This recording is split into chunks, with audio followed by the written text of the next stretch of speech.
New thermal tech, Pulsar has brought out binos that are even better than before. Meet the new Pulsar mergers. Yeah, if you get spotted by Fallow, if you're going to make a plan, make it as quick as possible and do what you got to do, because otherwise they'll be gone. Gundogs in the field. The Kennel Club wants to go force-free. Does that mean you can't even say no to a dog? And who listens to the Kennel Club these days anyway? Training a dog in a village hall to shake a paw and then give it a titbit, it won't work in a pen full of pheasants. And we went to Borth Zoo in West Wales in 2020, where the owner was threatening to shoot her own animals. She didn't. She lost her zoo licence instead. What's happened since? We can only display domestic animals, which is farm animals and domestic pets. With the flies and the wasps back in our lives, we are giving away a bug assault fly shotgun. We have news, we have hunting YouTube. Welcome to Fieldsports Britain.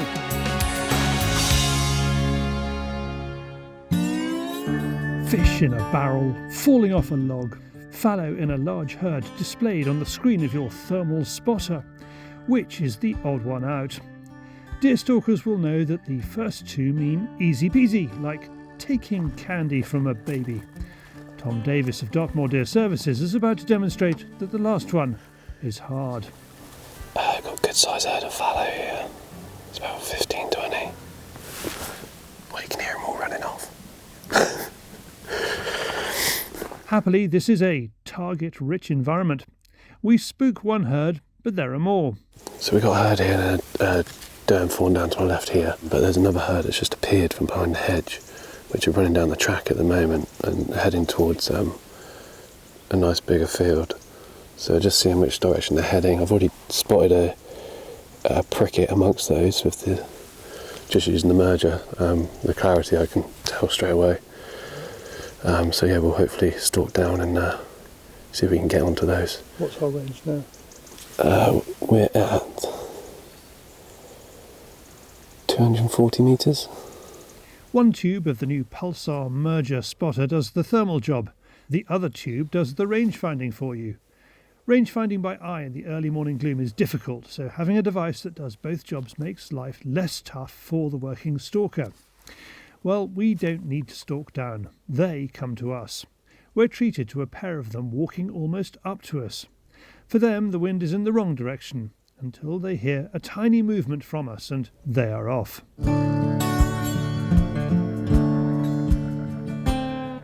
Next stop on this walk. It's lighter now. There's a doe. She's looking right at us, but yeah, if you're stalking fallow and they're looking at you, there's no point trying to be sneaky and sneak around and stuff. They're looking at you, they know you're there. So that's why I just walked up in the open air just to double check, make sure there's none behind it. If you get spotted by fallow, if you're going to make a plan, make it as quick as possible and do what you got to do, because otherwise they'll be gone. Where we are this morning, it's in a very high populated area of fallow deer. Even the amounts that I take, there's a lot of ground around which gets stalked, or an animal gets taken off that ground once a month for a freezer fill or something like that, so it doesn't have a knock-on effect of the deer numbers. So it's just, well, they're never just going to get on top of it. With what I try and take the same number of deer off each bit of ground every year. So that allows me, I know for the following year, I'll still be running my business well. Like I've still got enough carcasses going through the chiller. I shoot what's best for that bit of ground. Obviously, as everyone knows, fallow deer, the herds, they move around and they move a lot. They have their routes, so I take what I can out of those herds. And that's how I do it. I haven't declined in numbers that I've shot. The last sort of 4 years of being, full time with this, I've gone up every year. I've taken on more ground, but my numbers have gone up just because numbers don't get taken in certain areas. So, as far as the numbers of deer across the kind of whole range which you cover, are you seeing a lot more deer, same amount of deer, not so many deer? More. I'd say more. Yeah, more, which is why I've increased my numbers a bit. A lot more or just a few more? I'd say a lot more. Back end of last season on the does, it's, I'm seeing herds of 50 plus of fallow, and they, sometimes you come across a herd and they haven't even been shot at, because you'll take a couple and they're not even bothered with the shot, they're still standing there, sort of thing. And they haven't been touched all season, so it makes you wonder how many deer are out there which don't even get seen when you're out stalking. There are even deer back on the track we walked down. Caution, road with restricted access. It's time to pack it up here and move on to an area where earlier a scan with a thermal revealed another big herd. No deer.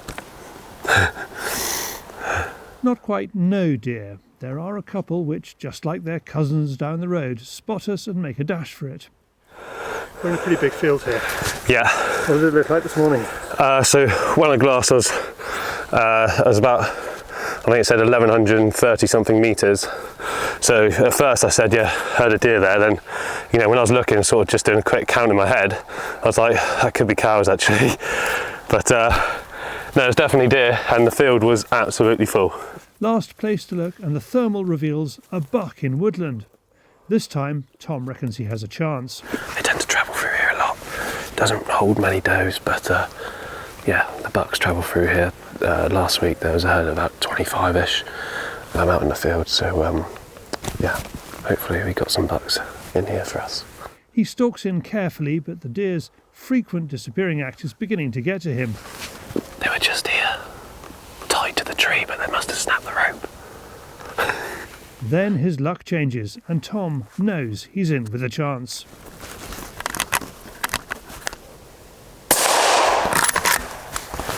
Sorry, Charlie. He's apologising because this is not a shot for a recreational stalker like me to take. Some places even ban headshots altogether. When he came out the bramble there, he looked straight at us. So, yeah, I took the opportunity. But yeah, no, it's pricket. I thought it was when I clocked him from the side of the valley. I thought there's some bucks here. Like I said, I saw him last week. So yeah, perfect. There's only about 40 metres, if that. With the meat side of things, I'd head shoot everything. If it's not a headshot, if the animal's quite twitchy or moving a lot, then I'll take high neck shot. It just depends on the positioning and what the animal's doing. But yeah, no, I need clean carcasses for butchers and restaurants. So you got to pick your shot, and you got to be confident. You got to trust everything, and yeah, you got to be confident with it, because, like you say, things can go wrong. It's happened.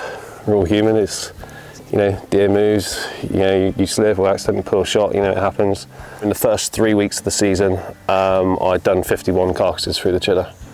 And that's predominantly fallow. It looks like it's going to be another big year for Dartmoor Deer Services. More about Tom's business in links below. Thank you, Tom. And you can pop the words Pulsar merger into a request on Kit Finder, and gun shops all over the UK will get back to you. Pulsar remains the #1 most searched for shooting kit on Kit Finder. Next up, cooling his heels in the Arctic Circle, where he is filming capercaillie hunting, it's David on the Fieldsports Channel News Stump.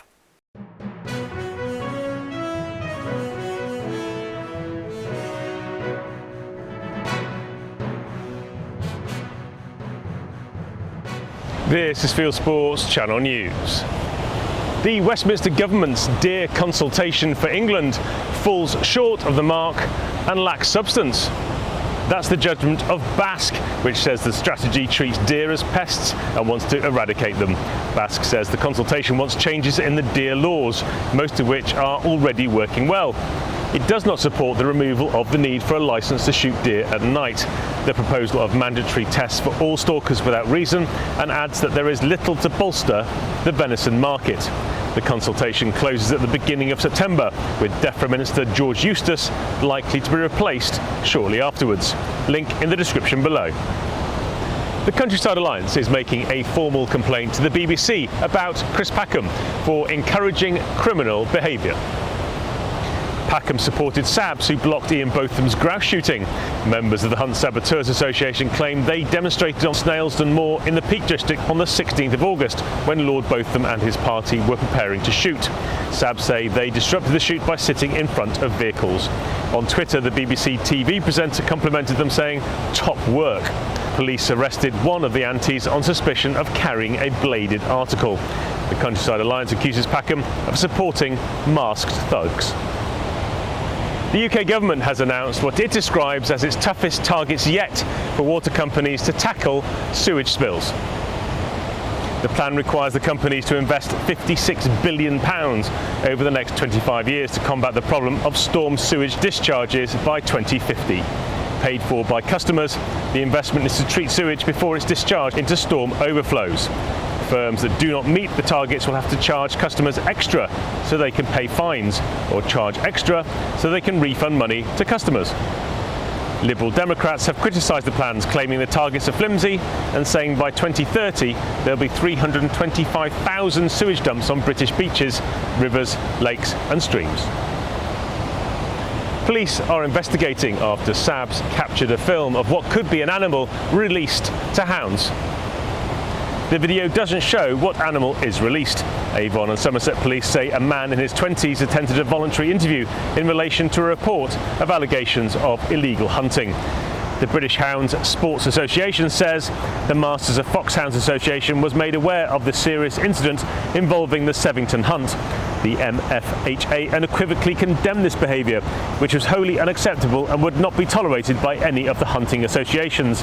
The MFHA committee immediately suspended the hunt and revoked the membership of its master. Following a police interview, the huntsman left the employment of the hunt. Clay shooter George Digweed has claimed another world title. The legendary shooter won the Senior World FitAsk Compact Sporting title. In April 2022, George, who started shooting at the age of 12, became the first sportsman to win world titles in 5 different decades, when he won the Sporting World Championship. His latest win brings his world titles to 31, 4 European compact titles and 12 World Cups. He's dominated the world of sporting and FitAsk shooting across 5 decades. He's also a keen pheasant, pigeon and fox shooter. In trap events, 2 English shooters won medals at the European Shooting Championships in Cyprus. Nathan Hales won a bronze in the men's trap. Meanwhile, Lucy Hall won silver in the women's trap event and secured a quota place for the Paris 2024 Olympics. Hall, who is 18, started brilliantly, missing just 1 of her first 15 shots to guarantee a medal, before 3 misses in the next 10 saw her drop to second behind Italy's Silvana Stanco. She was flawless from then on, but her Italian rival matched her, taking gold, with Hall still overjoyed at the silver. I'm just absolutely over the moon. All the hard work that I've been doing at home, it's really starting to show, and yeah, I'm just so happy. Very, very happy, very happy. Great to be up on the podium again. It's been a little while, so good to be up there. A scheme to tag Atlantic bluefin tuna around the British Isles is expanding. The number of licensed boats is rising from 15 to 25 this year. The aim is to provide scientific data about bluefin tuna. DEFRA funded a pilot in 2021. Last year, anglers caught, tagged and released 700 of the fish. The UK Bluefin Tuna Association, which is running the tagging scheme, says the number of fish is up 5 times the level they were in 2010. We do have a world-class fishery on our doorsteps for Atlantic bluefin, which is one of the top targets for fishermen around the globe. The great thing about it, we get to write the rules from day one, and we can build something which is really sort of very forward-looking, groundbreaking, and is genuinely world-class. The hen harrier numbers are in. Natural England says that 119 hen harrier chicks fledged in 2022. It is the highest number in England for more than a century. Thanks to the work of gamekeepers protecting the ground nesting birds from predation, the Conservation Agency and its partners recorded the record number in nests across uplands in Durham, Cumbria, Lancashire, Northumberland and Yorkshire. In 2013, hen harrier breeding populations reached a low point, with no chicks fledged.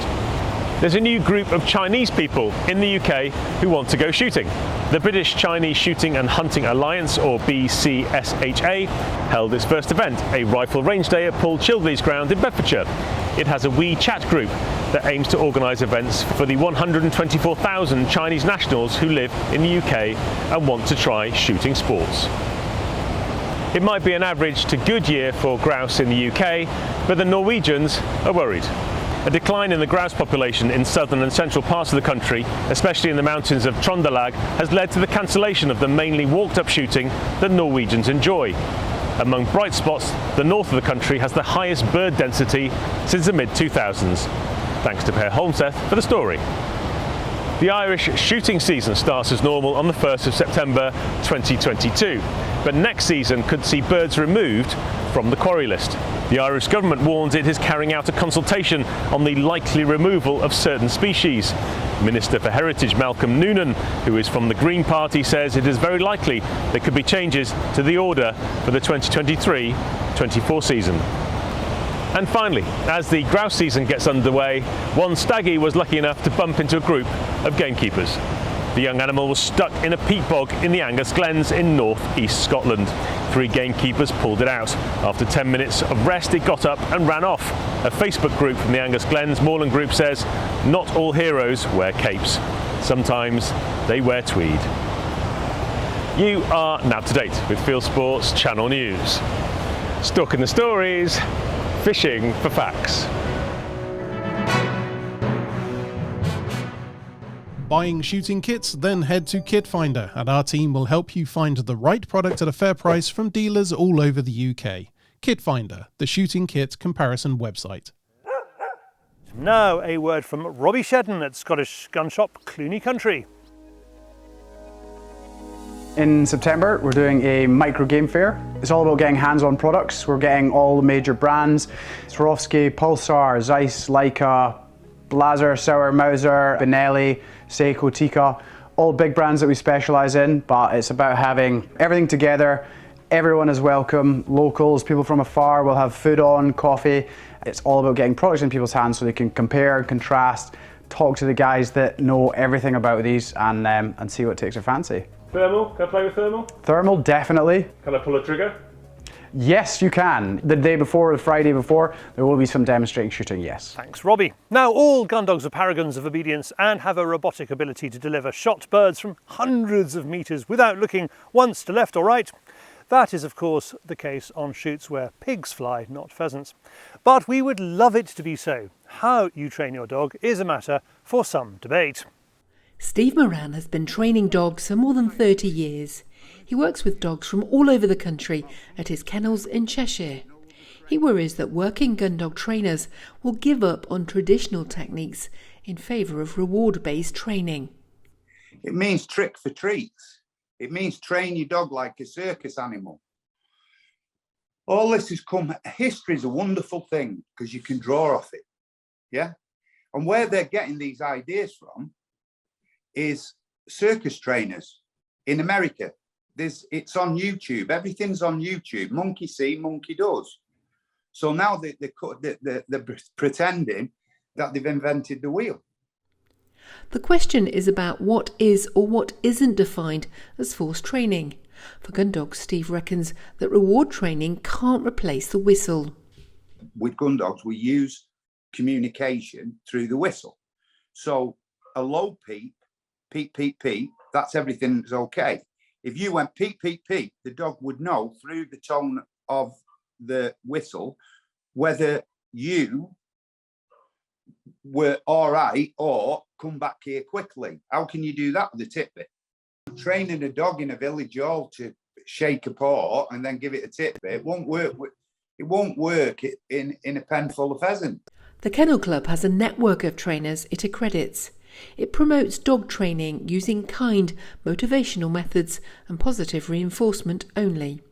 We certainly wouldn't recommend smacking it. That comes back down to your positive reinforcement. The dog doesn't understand, you have to be so quick with your correction in that particular instance that by the time the dog's come back to you, if it's done something wrong out in the field, by the time it comes back to you and you then smack it, that's completely pointless. And again, trains the dog to have a negative experience. Steve pours scorn on the Kennel Club's accredited training scheme. I don't mean to come across as being aggressive or anything, but this is all nonsense. It's there in black and white. There's no governing bodies over dog trainers in this country or America. It's a fact. The club says dogs are bred differently now, and there's no need for gun dogs to be treated differently to pets. In often cases, these dogs are viewed more as a tool than a pet. And in the traditional terms, lots of, back in the day, dog trainers were breaking dogs. We've all heard of that woman with the choke chain. That no longer is the methods used, even in the traditional circles of the shooting world. And the working dog doesn't need to be trained like that. Often these dogs now, they're not the hard dogs of the past. These dogs have been health tested. They've been bred specifically for biddability, for temperament, as well as their working ability. So there's no longer requirement to train them in that forceful, harsh methods of the past. The positive training works just as well. Bask agrees with the Kennel Club that the changing breeds require a different approach to training. The things that I've certainly seen is that dogs have perhaps become softer. So maybe when I was a youngster quite a few years ago, dogs were harder. And by successive breeding, the working ability is still just as good, but they've become gentler, become softer, perhaps easier to train. Steve is worried that the Kennel Club's methods won't work in many situations, even for ordinary pets, such as stock training a dog. Do you think you're going to stop dogs chasing sheep with a bag of licorice or all sorts? That's the reality of it. It doesn't work. It doesn't work in the real world. It works in church halls when you're training circus animals. He believes that reward-based training is a fad. You know what this reminds me of the Emperor's Clothes. You know, the book, The Emperor's Clothes. They're all following off a script, but it's taking somebody like me and you who are saying, hang on, he's got no clothes on. You know, it's just a reality check. The Kennel Club runs the tests and trials for gun dogs. It's not opposed to owners using the word no. Perfectly within your rights to say no, you know, if he jumps on the sofa or he does something wrong in the field. But what you want to see is rewarding the positive behaviour that you do see.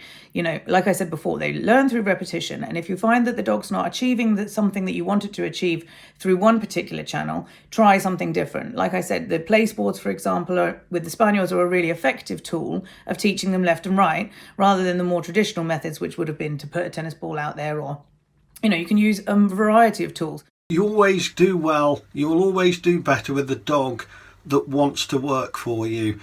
So, it's doing the job that you want it to do is the reward. But at times, you will have to correct a dog, but that doesn't mean that you have to be harsh. It's just about using the right method at the right time for the right particular dog. Steve disagrees with the Kennel Club's approach. He says that the Kennel Club is trying to reduce the art of dog training to something like painting by numbers. Dog training is subjective. How you get a dog to heel is different than I have a dog to heel.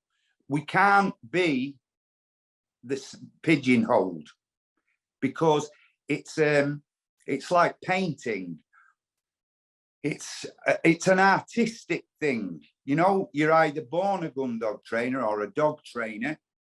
You can be taught to be a handler, but every dog that comes to me, I start thinking outside the box. And I won't train your dog like I'll train Joe's dog or Bill's dog. I work with what that dog's got and harness it. So I think discipline is important for any dog. You know, we don't want any dog running across the road causing an accident, so it has to do what it's told. But that doesn't mean because a dog's well disciplined, does what it's told, it doesn't mean that training has to be hard to achieve that. It's all about developing the good points of your dog and stopping the bad points from developing. There's not necessarily a one box fits all for anything. So, you know, it's like finding a therapist. That not every individual trainer will suit every dog or handler or owner. So please do, you know, make sure you do your research, have a look and try a variety of people out before you commit to a training method. The stakes are high. In a letter leaked to Fieldsports News, DEFRA Minister Lord Zach Goldsmith dragged dog trainers into a mire of controversy about whether or not they can or should be accredited. Now trainers such as Steve are asking whether the London-based organisers of crufts should even have a role in field trials and working tests. Thanks all who took part in that, and it's brought to us thanks to funding from the Fieldsports Nation, £5 a month, who watch Fieldsports Extra on Tuesday nights, and this week's are entering a prize draw to win a Bug Assault Fly Shotgun, essential kit for the small game hunter. Next, our old news editor Ben O'Rourke is back and looking up some of his glory stories from 2020. He heads back to Borth Zoo in West Wales, the one with the escaped lynx that had to be shot and the owner who threatened to shoot the lions herself when she ran out of money. What's it like now? Where once meerkats roamed, some rabbits now call home. Borth Zoo, which can no longer call itself a zoo as it lost its licence, has seen some changes. Gone are the lions, the lynx and the monkeys, while guinea pigs, ducks and turkeys have moved in after Borth Wild Animal Kingdom lost its zoo licence when it was wound up after an insolvency hearing in London in February 2021. That was 8 months after Fieldsports News visited. Basically, without a zoo licence, we had no way of... we can only open 6 times a year to display our exotic animals. The rest of the time we can only display domestic animals, which is farm animals and domestic pets, basically. But they're not necessarily things that people like. We've got a lot of snakes that people keep as pets and things, but they're exotic, so they're not classed as domestic. So it really has to be just domestic animals. I mean, we've got a duck that is an exotic duck. It is actually just a little brown duck, but anyway, it's an exotic duck, so she has to be off display because she's not a domestic duck. The zoo needs to apply for a new licence, which means inspections, etc., and would cost about £5,000, far above the Tweedies' budget in the middle of the coronavirus lockdown. Instead, they spent the money on rebuilding things like the reptile house, with the plan to get the animals back. Some were sent to other zoos, including Port Lympne in Kent, where Prime Minister Boris Johnson's wife Carrie is public relations manager. The lions went first because what happened was the council took us to court before we went bankrupt. The council took us to court to remove our Category 1 animals on the grounds that we didn't have the correct firearms provision in place. Because we've tried since the day we moved here to get a firearms team in place. The Secretary of State Standards, which is for England, it says that you have to have firearms provision for all Category 1 animals. So that means the monkeys, the snake that we had, which is kind of ridiculous, you want to shoot a snake. But obviously the council were using that, although at the same time saying we needed to follow the Welsh standards. Now on the Welsh standards, it said we only need firearms provision for Category 1 felines, just like the lynx and the lions. We argued it in court and obviously we won. So it wasn't, because they wanted us to get rid of the monkeys and everything else as well. And it was only the lions that had to go. So, we kind of wasn't happy, but it was what it was. So we moved them to Port Lympne. But then obviously during that time as well, then we went into the bankruptcy. And so the council were very quick to then make us move the monkeys. The council clearly didn't want us to have Category 1 animals here. As plain as day. Animals described as wolf dogs are about the wildest in the place, which mainly seems home to different types of duck. Still, visitors aren't complaining. For Tracy Tweedy and her employees at the Animalarium, as it's now called, the worst seems to be over. She's come a long way since she threatened to kill her animals rather than give them up. I'm hoping next summer we will be able to look at reapplying, but obviously there's still quite a lot of work to do. And then we can get things like the lemurs back because they're on loan to another collection, and we can get them back as soon as we're licensed to have them. There's an idea for a cracking day out. Now to the wider world of hunting and shooting on YouTube, brought to you by James Marchington. It is Hunting YouTube.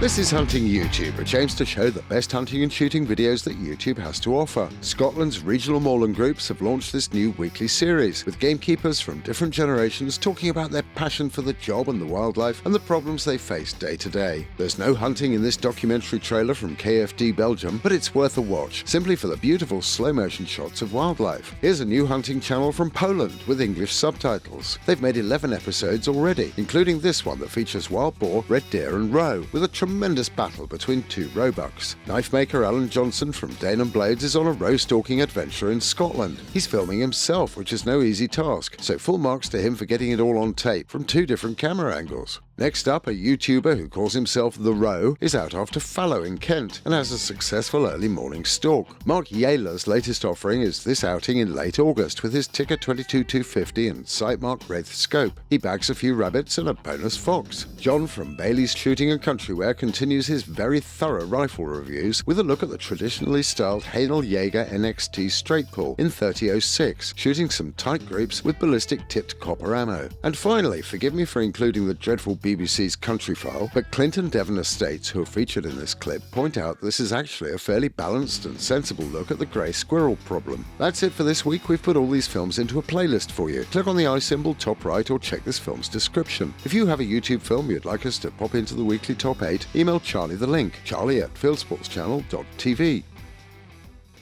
And that's it for this week. If you haven't done so already, please whiz over to our website, fieldsportschannel.tv. You can click to like us there on Facebook and on Instagram. You can follow us on Twitter, subscribe to us on YouTube, pop your email address into our register page and we'll contact you about this show. Fieldsports Britain is at 7 PM UK time every Wednesday. And this has been Fieldsports Britain. Good hunting, good shooting, good fishing, and goodbye.